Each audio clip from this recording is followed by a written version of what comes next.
உத்தரகோசமங்கை மரகத நடராஜரை சந்தன காப்பு இன்றி பச்சை திருமேனியில் தரிசிக்க ஒரு அரிய வாய்ப்பு கிடைச்சிருக்கு.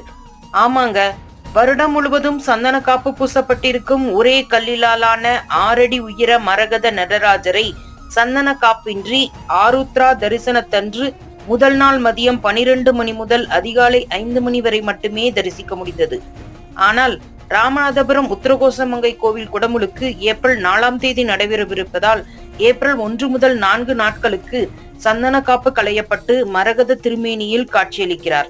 யாரெல்லாம் சிவனை தரிசிக்கணும்னு நினைக்கிறீங்களோ உடனே கிளம்பி போயிடுங்க. இந்த கோவில் ஒன்றல்ல ரெண்டல்ல பல அதிசயங்களை கொண்டுள்ளது. இக்கோயிலை பற்றிய முழு வீடியோ நம்ம சேனல்ல போட்டிருக்கேன், கீழே லிங்க் இருக்கு, போய் பாருங்க. தென்னாடுடைய சிவனே போற்றி என்ற அந்த மரகத மீனியை தஞ்சமடைந்தவருக்கு கஷ்ட நஷ்டங்கள் பாவங்கள் எல்லாம் காற்றாய் பறந்து போயிடும்.